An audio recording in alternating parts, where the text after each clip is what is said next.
This program presented by Hamdard Ruabza, the drink of India. चलिए खबरों की शुरुआत करते हैं। कांग्रेस के साबिक सांसद राहुल गांधी की सदस्यता रद्द होने के चलते इस वक्त मुल्क की सियासत का माहौल बेहद गर्म है। जहां एक तरफ कांग्रेस समेत अपोजिशन के कई दल संसद और सदन के बाहर हंगामा कर रहे हैं, तो वहीं राहुल गांधी के खिलाफ भी अब बीजेपी के ओबीसी सांसदों ने मोर्चा खोल दिया है। जिस बयान को लेकर राहुल गांधी को सजा सुनाई गई है, उसी बयान की मुखालिफत में बीजेपी के ओबीसी सांसदों ने संसद अहाते में गांधी जी के मुजस्मे के सामने राहुल गांधी के खिलाफ एहतजाजी मुजाहिरा किया। साथ ही राहुल गांधी से माफ़ी मांगने का मुतालबा कर जमकर नारेबाजी की। मरकजी वजीर स्मृति ईरानी ने प्रेस कॉन्फ्रेंस को खिताब कर राहुल गांधी पर निशाना साधा है। उन्होंने कहा है कि राहुल गांधी पीएम मोदी की छवि खराब करना चाहते हैं।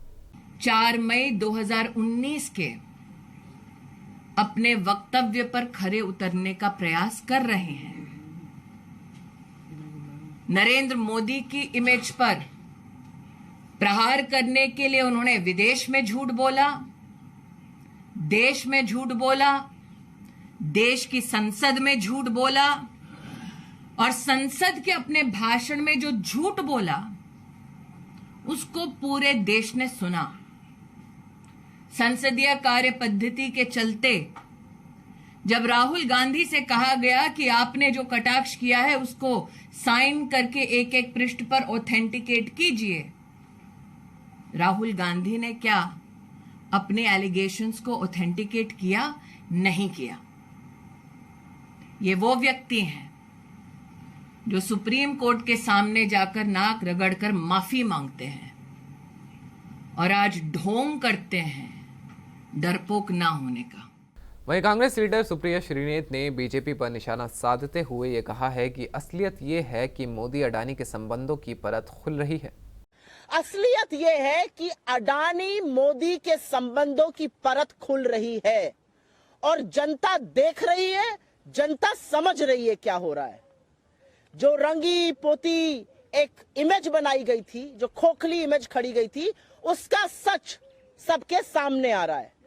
आज दिक्कत यह है कि अडानी पर जो सवाल राहुल गांधी जी ने संसद में पूछे थे और वो सवाल आज भी जायज है, उनका जवाब नहीं है भारतीय जनता पार्टी के पास या नरेंद्र मोदी जी के पास, और उन सवालों से ध्यान भटकाने के लिए अनर्गल बातें कही जाएंगी।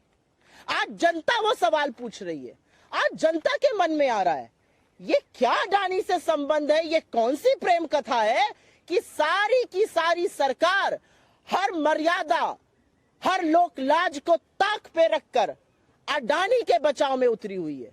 अरे मोदी का बचाव कर लीजिए तो हम समझते हैं, अडानी का बचाव करने के लिए हर सांसद, हर मंत्री, देश के प्रधानमंत्री तत्पर हैं। आपने देश की संसद को, देश के लोकतंत्र को गिरवी रख दिया कि अडानी बच जाए।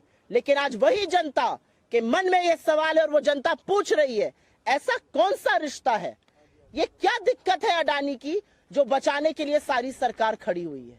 और आपको लगता है कि राहुल गांधी की सदस्यता रद्द करके आप उनकी आवाज को दबा देंगे, आप उनको चुप करा देंगे, तो यह आप मुगालते में हैं। आप उनका घर ले लेंगे, वो तो कहते हैं मेरा कभी घर था ही नहीं। और जो शख्स हर कीमत पर लड़ने को तैयार है वो आपको भयभीत करता है। उनके वक्तव्य में मुझे डर नजर आया, उनके वक्तव्य में मुझे बौखलाहट नजर आई, उनके वक्तव्य में मुझे घबराहट नजर आई कि ये क्या, इतना कुछ करने के बाद भी अडानी के संबंधों पर दर परत खुलती जा रही है, कलई खुलती जा रही है, सच सामने आता जा रहा है।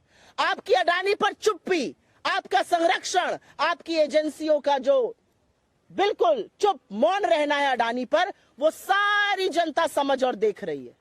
उधर शिवसेना लीडर संजय राउत ने प्रेस को खिताब कर बयान देते हुए कहा है कि बार बार वीर सावरकर के बारे में बयान देना सही नहीं है। डेफिनेटली ये सिर्फ माननीय उद्धव ठाकरे जी का सवाल नहीं है, महाराष्ट्र की पूरी जनता का ये सवाल है कि वीर सावरकर एक बहुत बड़े रिवोल्यूशनरी थे, फ्रीडम फाइटर थे, सोशल रिफॉर्मर थे। वीर सावरकर के बारे में हमेशा हमारे दिल में एक श्रद्धा की भावना रही है। तो बार बार उनका इस प्रकार से उल्लेख करना कि माफी मांगी ये गलत है। और इसलिए हम जो बैठक बुलाई थी खड़गे साहब ने, हम नहीं जा सके क्योंकि हमारी एक भावना थी। आज भी जो बैठक है विपक्ष की, हम वहां भी नहीं पहुंचे हैं। और डेफिनेटली हम ये मानते हैं कि वीर सावरकर जी का अपमान नहीं होना है। हमारे खड़गे जी से बात हो गई है और भी सभी नेताओं से बात हो गई है। आज दिन भर हम राहुल जी से बात करेंगे। दिल्ली की जामिया तशद्दुद मामले में दिल्ली हाई कोर्ट ने 9 लोगों को बरी करने के निचली अदालत के फैसले को पलट दिया है। लिहाजा शर्जिल इमाम, आसिफ तन्हा, सफूरा जरगर और 6 दीगर पर दंगा और गैर कानूनी तौर पर इकट्ठा होने से जुड़े मुकदमे चलाए जाएंगे। CAA के खिलाफ 2019 में पुरतशद्दुद एहतजाज हुआ था। इस दौरान दिल्ली के जामिया इलाके में तशद्दुद हुआ था। इस तशद्दुद को लेकर शर्जिल इमाम, सफूरा जरगर समेत 11 लोगों को मुलजिम करार दिया गया था, जिस पर निचली अदालत ने फैसला सुनाते हुए उन्हें इल्जामात से बरी कर दिया था। हालांकि दिल्ली पुलिस के जरिए फैसले के खिलाफ हाईकोर्ट में अर्जी दाखिल की गई थी, जिसके बाद हाईकोर्ट ने फैसला सुनाते हुए निचली अदालत का फैसला पलट दिया है। झारखंड वजारती दफ्तर वाक़े ऑडिटोरियम में department of school education and literacy के जरिए एजाज़िया तकरीब का इनेकाद किया गया। इस एजाज़िया तकरीब में JAC, CBSE, ICSE board exams 2022 में झारखंड रियासत के फर्स्ट, सेकंड और थर्ड पोजीशन हासिल करने वाले, साथ ही स्टेट ओलंपियाड के फर्स्ट, सेकंड और थर्ड पोजीशन हासिल करने वाले 130 तलबा व तालिबात को वज़ीर आला हेमंत सोरेन के हाथों एजाज़ से नवाजा गया। फर्स्ट पोजीशन हासिल करने वालों को 3 लाख रुपए, सेकंड को 2 लाख रुपए और थर्ड पोजीशन वालों को 1 लाख रुपए फराहम कर तलबा की हौसला अफजाई की गई। साथ ही लैपटॉप, मोबाइल और सर्टिफिकेट भी फराहम किए गए। इस मौके पर मुताल्लिका महकमा के अफसरान मौजूद थे। इनाम हासिल करने वाले तलबा व तालिबात ने खुशी का इजहार किया और हुकूमत का शुक्रिया अदा किया। राजस्थान वक्फ बोर्ड के चेयरमैन डॉक्टर खानू खां बुधवाली से कई मुद्दों को लेकर हमारे नुमाइंदा अजहरुद्दीन ने खुसूसी बातचीत की। आइए आपको सुनवाते हैं। वक्फ बोर्ड के चेयरमैन के रूप में डॉक्टर खानू खान बुधवाली का ये दूसरा कार्यकाल है। हमारे साथ खास बातचीत के लिए डॉक्टर खानू खान बुधवाली मौजूद हैं। सर, सबसे पहले तो आपसे जानना चाहेंगे, जो आपका पहला कार्यकाल था उसमें कई कार्य सराहनीय रहे हैं, इस बार कौन कौन से काम हैं जो प्राथमिकता पर रहेंगे?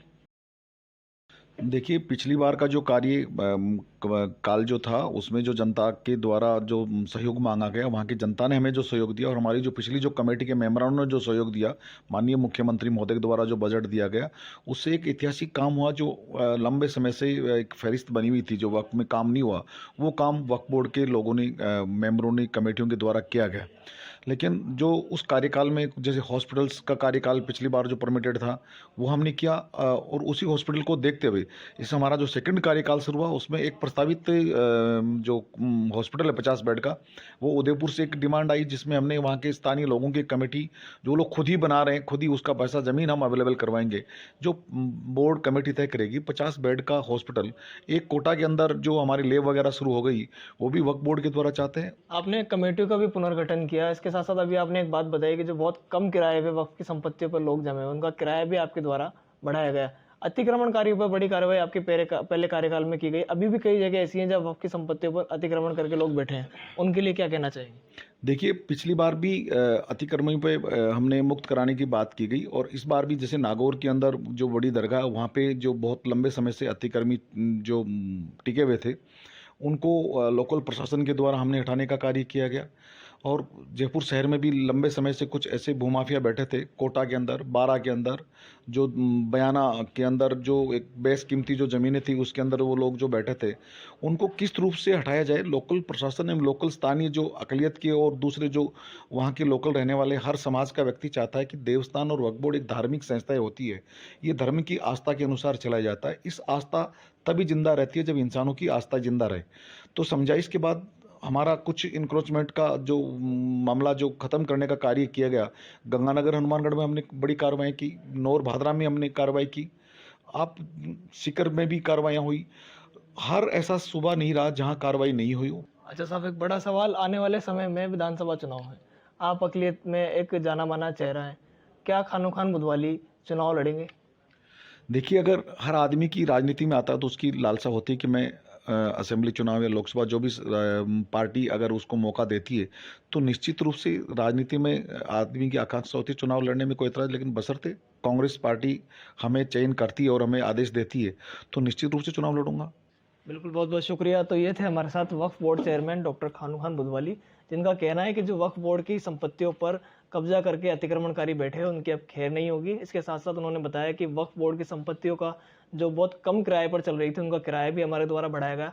वक्फ बोर्ड का जो कायाकल्प है वो भी मेरे कार्यकाल में किया गया। और चुनाव लड़ने के सवाल पर भी आपने कहा कि यदि पार्टी मौका देती है तो ज़रूर चुनाव लड़के जनता के बीच जाएंगे और उनकी जो सेवा है, खिदमत है, उसके लिए अच्छे से अच्छा प्रयास करेंगे। तहजीब टीवी के लिए जयपुर से मैं अजहरुद्दीन।